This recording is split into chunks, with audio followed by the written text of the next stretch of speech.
Well, good afternoon, everybody. Thank you so much for joining us, and a very warm welcome to all the panelists. Thank you for taking out time and being here with us. Well, Dr. Gopal Krishnan couldn't be here with us. He had to be somewhere, so he had to leave early.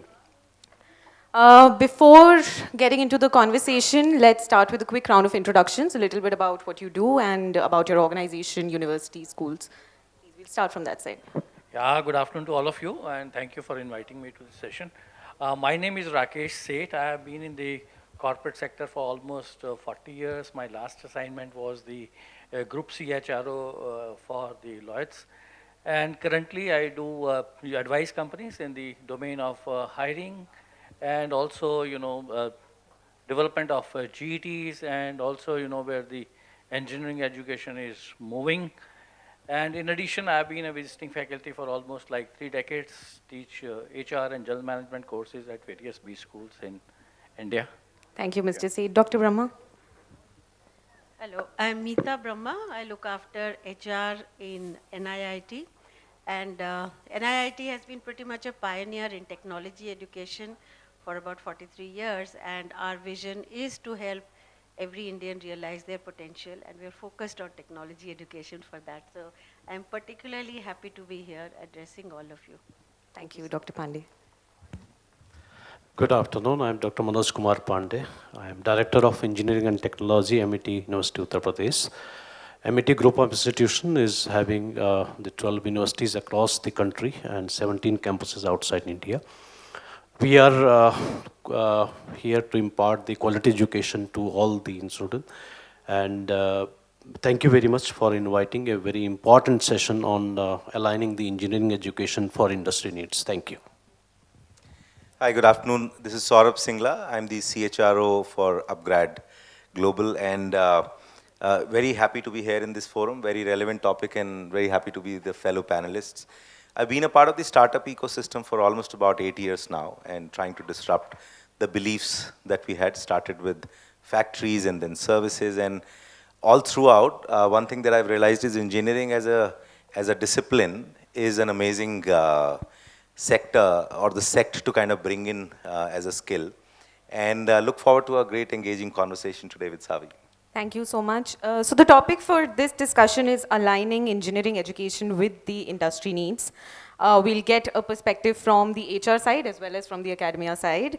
I'll start with you, Mr. Seth. How do you, this year's budget was firstly out and out about education and skilling, right? How do you perceive the readiness of the current engineering education system? Do you think it's meeting the demands of Industry 5.0?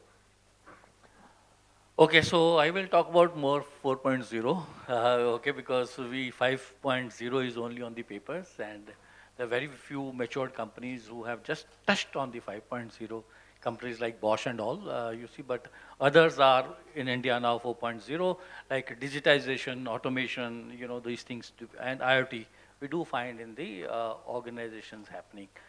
As far as this engineering education system is concerned, I find this is excellent. India has tremendous opportunities that they're offering. They're growing.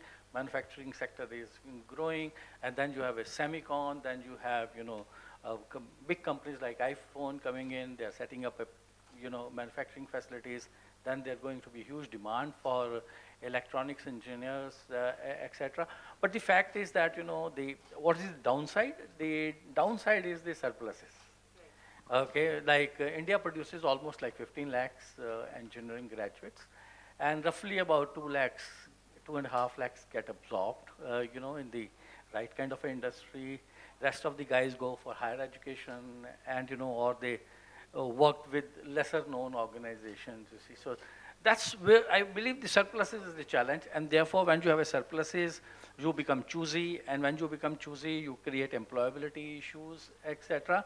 But of course, there is also another thing that we, expect that engineering institutes also need to spend great deal of time with the corporates in terms of understanding their needs. Like, the engineering institutes must grow beyond the placements in the sense that, because, the objective of hiring number of engineering graduates is purely based on showing them the placements. I think that's where we guarantee the placements, as a result of which the quality suffers because the student expect that I'm joining this big, institute, so the companies will have to come, and then we are the choosers. Company is not the choosers in terms of hiring us, as compared to international, universities, and the same guy who works in India, you see, who studies in India looks for which company comes to the campus, and the same guy is when he goes abroad, like to New York University, he goes out and search and back for the jobs, you see. You see, so that's where I find that unless and until you have the attitude of begging the job, begging for the job, probably you won't get developed, which is, I believe, development of the engineering student is solely lies with the student only, because the college is a platform. Because I have been handling engineers right from 1980s, 81. You see, that's the time when we used to hire graduate engineers, and the, fast forward in 2002, 3, I could see the quality of engineers in terms of their skill sets and their professional competence has not gone up. It has come down. I don't know the reasons, because I believe, whereas, with the advent of technology and the, your IT, the every generation that comes in every year turns out to be much better than the previous generation. But in terms of, the professional competence, when you talk about, I find the engineers of mid-80s and 80s, they were much more matured in terms of the engineering and their business sense as compared to the students of today. I don't know what the difference is, and probably who works in the academia, they can highlight, because I believe you also belong to the mid-80s, family, and you can highlight what's the difference between at that time students and the students of today, you see. So, but I can guarantee it that there has been a great deal of a difference between the quality that we produce now. Maybe it's the large numbers. Maybe the student is not designed for the engineering education, but he has been pursuing engineering under pressure, under social pressure, under parental pressure. That could be the reason, but I find there is a, downtrend in terms of the quality that we produce, not in terms of all, but when I talk about 15 lakh students, if I am producing, but I can vouch for that 30% of the students are not really designed for the engineering education. Right. Out of that, so we'll come back to this. Yeah. Dr. Pandey, what are your views on this? Would you like to add? Yeah, so far as my co-panelist has been expressed about his views on the quality of the students that is coming up is, it's a different prospect in my opinion, because if you take the example of the engineers, those who were working in the era of 80s and 90s, which he has quoted about, and that time the technology was not evolving very fast. Even I can remember the time when people are working in a single one product or one technology for years and decades even. Now is the time when every technology is evolving very, very fast. And now the emerging technologies has come up, and new technologies are evolving. So in that scenario, I must appreciate the new generation, Gen X, when they are making the balance between all these, the old technologies that is being already there and the new technologies that is coming up into it. Now, so far as the industry 4.0 and 5.0 is concerned, as I said, the technologies are evolving very fast, and so the skill sets are. And yes, I understand that is a huge responsibility on the technical institution or the academic institutions to train the new professionals on the technologies that is coming up. Now, how we are doing as Amity University and Amity School of Engineering Technology is by involving more and more experiential learning into it. The times are then when we are only teaching in the classrooms only, and then now is the time when we are adding the experiential learning aspects in every course into, which we call as a project related course. I mean, every course is being related with and attached with the project. And sometimes the project has been given or assigned by the industry, that we used to go to the industry and we used to take these online and the real-time projects which the student used to develop so that they can get some of the experiential learning. And now, next is about the skill-centric education that we are imparting into. Along with the academic excellence, academic achievements, now is the time when we are including the skill-centric courses and programs into every course that we are running in the campus. Skill-centric in the sense, like we are having the collaboration with lot of industry on board.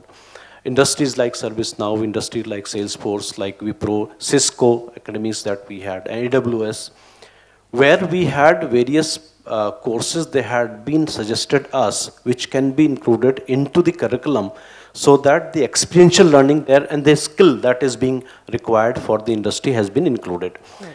And moreover, Industry 5.0 is right now to integrate that we are continuously working on, to integrate the critical thinking aspects into. And how we can make the balance between the technologies and the thought process of the human being. So that the technology can go along with the thought process of the student, and they can contribute more on how they can create new products into it. So this way we are making our students or academic institutions are making balance into it. Thank you so much.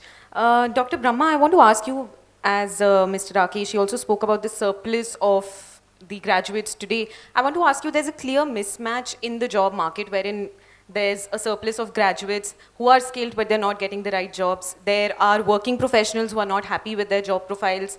The IT sector, as we know, in the first 6 months of 2024 laid off over 1 lakh people. Why do you think there is this huge gap in the employment sector, and what can be done? So it's a bit like an HR issue we do within organizations, because we are constantly doing a manpower planning and we see what kind of competencies are required. So I think just like corporates have a goal setting and then achieving those goals and performance management kind of approach, I think that is that kind of a process and a transformation in institutes would help, where we look at that what kind of an output do we want, who will be aligned to the industry. So if I look at every student as the input and I say, what do I want as an output? Automatically then I'll be able to define that, okay, these are the competencies I require in the engineering area. These are the competencies I require in the behavioral area, which will have all those things of, okay, the person should be a good team player, the person should be articulate and able to communicate well, the person should have empathy. So all those behavioral dimensions will be there. And we say, oh, the person should also have these functional competencies, you know, whether business, etc. So I think if we do that kind of mapping, currently things are very input sort of focused, that the student comes in and these are the courses they do. But if we become more output focused, look at the whole process like that and say, what does the industry need? I think that will make a huge difference. Thank you. Saurabh, your views on this? Why do you think there is a big mismatch in the job market? I tried to get some data, and I thought it'll be really interesting.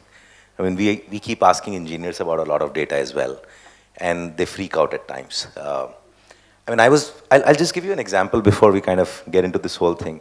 My son is about 8-year-old. The other day, he was actually making a bot. I believe this generation is amazing. And Rakesh, you had great thoughts, but I just feel that the engineers are still great. The needs of the country and the world are so dynamic. It's just getting disrupted like now in a year, not in 10 years. I was just reading a data. There's a skill mismatch which is there. As per this India Skills Report in 2023, only about 46% of engineering graduates were found employable to the exact needs which are there, and that's where the industry is struggling. I mean, I actually represent a company which is both into learning and also hiring a lot of engineers. For us to match the learners to the engineering courses and the boot camps, we need engineers there. And we need engineers not just with the engineering mindset or the skill set. We're actually fast moving towards what the Industry 5.0 is.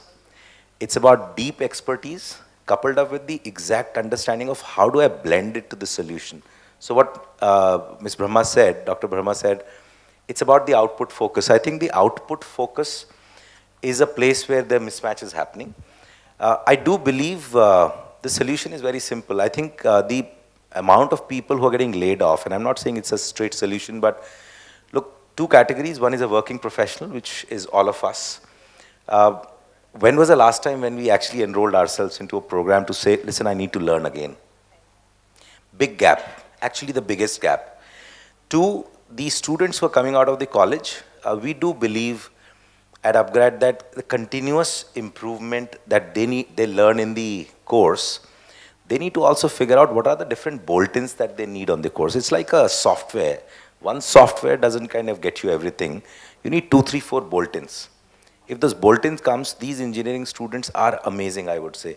I mean, we had engineering students about 30 years back who were to be taught MS Office. Now these, I mean, when you're a kid, you learn it. And so the skills are there, but the new skill layer which is needed is still not got into the academia fully. A lot of blend of courses is what we need along with the current academic setup that we have. And I think that's where, if we talk about a Gen AI, if we talk about ML, if we talk about a lot of understanding on the outcomes in the business as well, if we blend some of those things, and these are very basic things I'm talking about. I mean, Gen AI is basic almost as of now when we talk to engineering students. And at Upgrad, we've been like training lakhs and lakhs of students on these things, whether it's about a training in campus or the working professional. I think that gap if filled, Savi, I believe that's going to just create a big difference. The 46%, even if it goes to a 86, as a country, I think the 15 lakh engineers, or even if it becomes 1.5 crores, I think the world is here to take a lot of talent from India. There's no dearth of the jobs across the world, I believe. Very well said. Thank you, Saurabh. Mr. Seth, coming back to you, Dr. Pandey also mentioned about collaborations and the importance of collaborations. What do you think about it? What sort of industry and academia collaborations can be done to enhance the education system, especially when we talk about engineers? No, absolutely right. You see, my point was when I talked about bit on the quality side was not with the tier 1 and tier 2 qualities. In tier 1, we produce best of the world guys. In tier 2 also we produce almost like that. But the problem comes when you see tier 4, tier 5 and tier 3. And when I teach MBA students, I really say, oh, you are an engineer. You see, just to put the things in the right perspective, you know. So that's where we say that, you know, those kind of engineers that we produce at times, you know, because they don't even do the basic mathematics, statistics, those are also missing in some of the engineers, although they are civil engineers and all, you see. So as you see, the collaboration happens beyond the corporate. As Sir said, I agree with him, because many institutes in India, especially which are in the private sector and also the tier 1, tier 2, they are, you know, interacting with the all world-class, companies for looking at their demands, what their demands are, because company can't survive without the tier 1, tier 2 and tier 3 institutes, because they have to have what they want, especially, you know, some of the institutes are, also changing the design of their engineering courses, because the emphasis is in the times to come is only going to be around 3 areas. One is your artificial intelligence and the, machine learning side, which will go. Second is the data analyst and the data scientist that will come. And third is the IoT. And then something else may come up in the process, you know, like you have robotic side and all. See, the entire engineering side will be governed around these areas, and all those companies also which are pure mechanical, like core, they are, I believe, not needed. So they will have to be redesigned, those courses. Like I was talking to somebody, and you know what they are talking about is now electrical and computer science. You see, that's the kind of a new combination which is coming in, which we haven't heard about. Computer science with IoT is coming in. Computer science with, AI, ML is coming in. So this is happening because of the, Indian institutes are interacting with top-class university abroad also, and with the top-class companies also, like Apple, Alphabet, Meta, and Sapient, Adobe, they keep giving their requirements, what they need, and telling them, prepare students in this particular formats. And especially ones which are flexible institutes like the private universities, they are able to adapt quickly. But the situation is little bad with the pure, government universities, where for changing the, curriculum, they have to spend a lot of time, their permissions, etc. So therefore, some of the private universities are doing exceedingly well in terms of churning out good number of students. Only thing is that some of those big ones have become more numbers driven. Like if they control the numbers, probably we will not have these surplus issues. Okay, so one has to really go deeper in order to understand from where the numbers are coming. If the university is producing, let's say 10,000 computers science engineer, only one private university produces 10,000 computer science engineers, you can imagine you need to look at that. In India, there are about 6-7 companies only who does the bulk hiring. Okay, and they do the bulk hiring also by design, because these many numbers leave every year to pursue higher education. So there is a system of hiring. But as far as the collaborations are concerned, my suggestion to some of these institutes would be that not only get confined to the corporate, calling them for the placements, but also invite their senior executive to teach courses in the BTech. I find that doesn't happen. That happens only in the MBAs, where they have a professor of practice. I think the professor of practice should also get down to the BTech level. Okay, and wherein the top class professionals from best of the companies should teach alongside the professors of the these engineering colleges. What is happening? The faculty of those engineering colleges, whatever you may say, they don't get developed in that format as those professionals go, because they get different kind of exposure of traveling to various countries and understanding what the needs are, and they keep doing the hit and trial, and therefore their R&D keeps working. And that's where I say that the evaluation can be done by the colleges only, but the academic inputs, like experiential inputs, which I would rightly use, can come from the corporate. So corporate should get into the teaching to the BTech students. They're doing it at the MBA level in some of the good colleges, but that should get into the BTech, so that we can create that BTech student in a equivalent to the, in my view, MBA. Right. Because that's a 4-year course. It should not be equivalent to BBA, which is a 3-year course, or it should not be equivalent to a BA Economics, which is a 3-year course, or BCom. He should be somewhere between, not as per the MBA of top class university or as per 3-year course. There should be differentiation. And I think that differentiation comes only when you bring in a professor of practice, because the professor only teach what he knows. Because you don't go into the class, and the professor has his own limitation, we must accept, because he only teach from the books. Books which are 80 edition, 90 edition, you see. He used those books. So therefore, the students remain more up to the marks oriented only, which Indian society is. That he is more concerned with how much marks I will get. First thing he sees is the marks.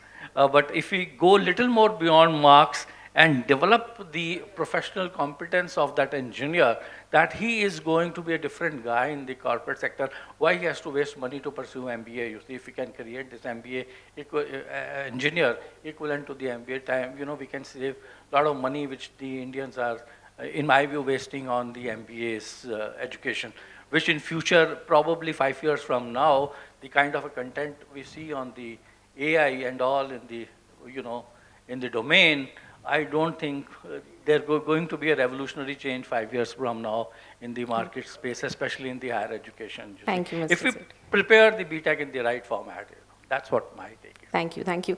Dr. Pandey, coming from the academia side, how do you view this? Also, like Saurabh mentioned, skills today, they become obsolete in a year. And as Dr. Seth also said, now combination of a skill set is required. Apart from technical skills, also technical skills, but apart from that, how do you see the skill set evolving this year, or maybe let's say for another 2 years? Yeah, I think I'm agree with Mr. Rakesh for to include all these courses, these technologies in the curriculum, and how to teach the BTech students and MTech students to make them industry ready.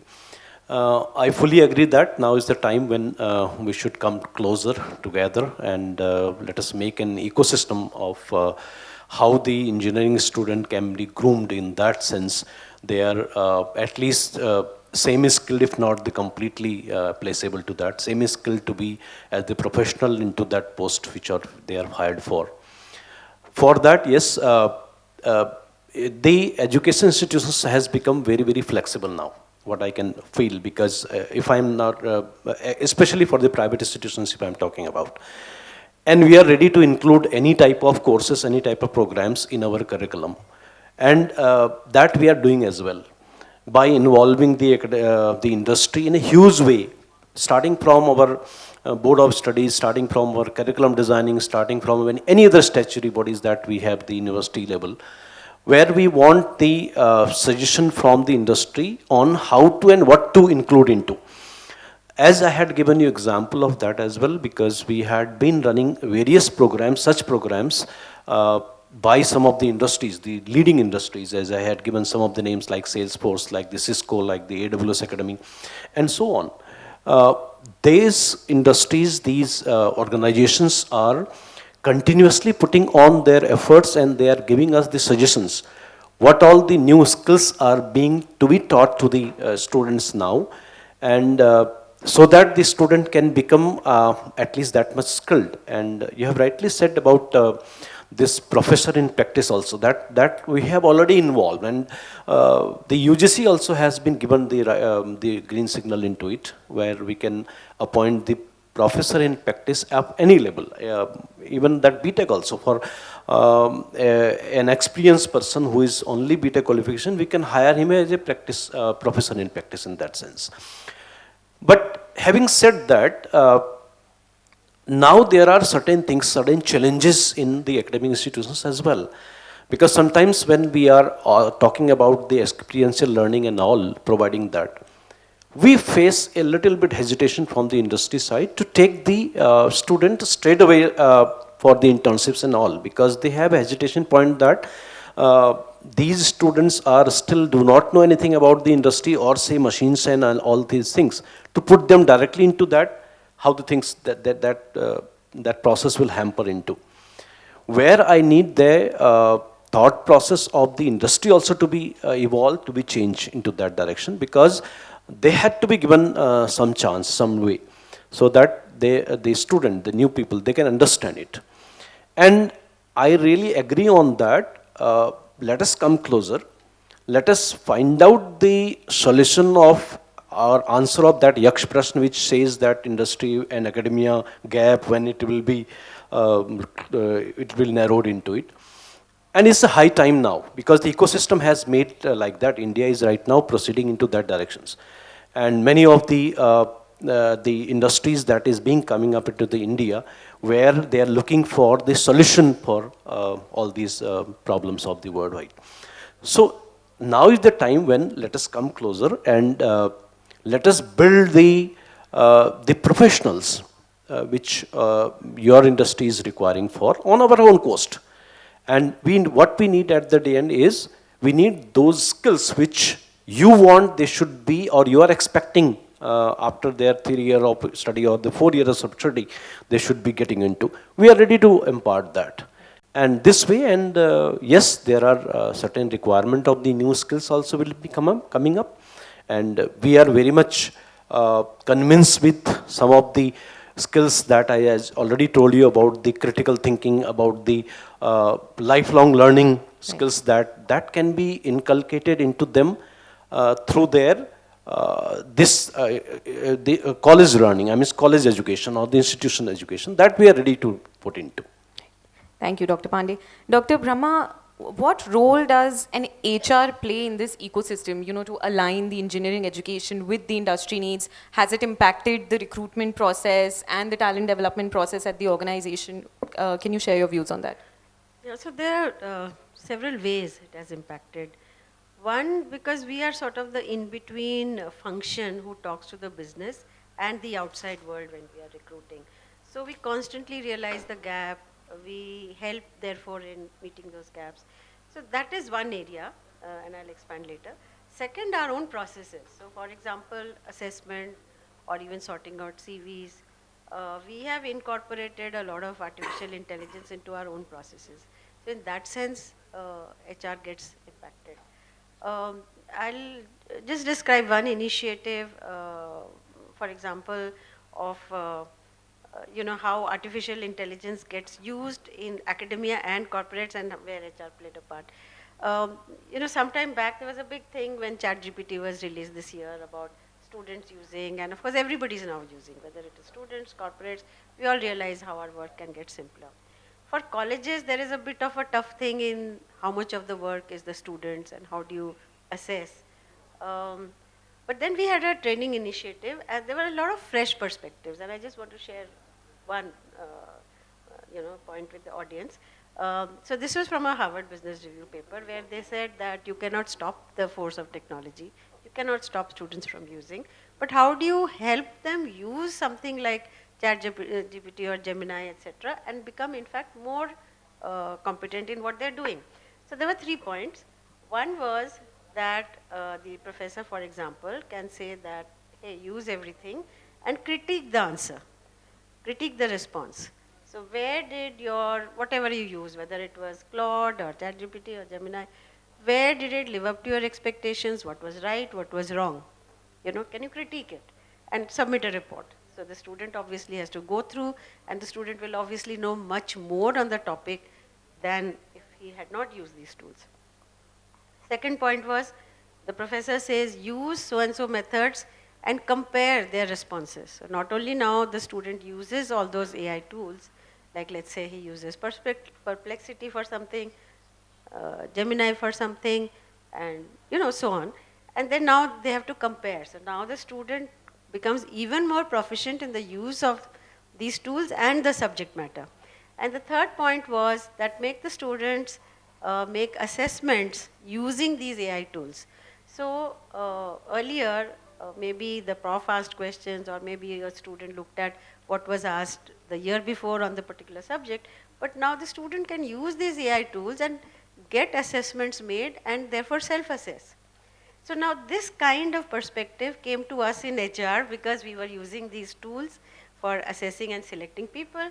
Also we were driving training initiatives, learning initiatives, and we were constantly listening to the business on what are their needs. So I'm just giving one example that things are very agile, things are very evolving and dynamic, and it is one of the most interesting times to be in. So I'm particularly happy about that. Thank you, Dr. Brahma. Saurabh, your views on this? What is your perspective? You're also the CHRO for Learning and Development Platform. What are your views on this? So I'll give 2 perspectives, one from a learning company side and 2 from a CHRO side. So from a academia side, I think what's so important for us is to figure out how do we continue to engage with the industry and make them confident that if you need 5 skill sets or competencies, that's exactly what we're going to be installing in students, and that's beyond the academic curriculum as well. From a company perspective, or from an employee perspective, from an engineer perspective, my belief, content is not the king. For you, storytelling is. So if you understand the storytelling, the content is going to come from ChatGPT, the content will come from academia, because I believe the academics, the learning partners and the universities are all really putting a lot of effort to make it real. But from an HR perspective, the original question that you had, I think we need to get into agile talent management. And by agile talent management, I'm saying the requirements of an organization may not be fulfilled by all the exact talent available. We are all aware about that. The problem is, as HR, we have not designed our talent management systems to pick up those students from the time when they enroll in the college. It's very simple. If I actually just pick up 4 to 5 universities or colleges, I can actually just kill the skill deficit that I have. But we're so busy internally thinking about, okay, there are skills available, but it's all changing. So as HR, agile talent management to connect with the universities, like Manoj, you said, it's a fact that the industry also has to reach out. It's our need.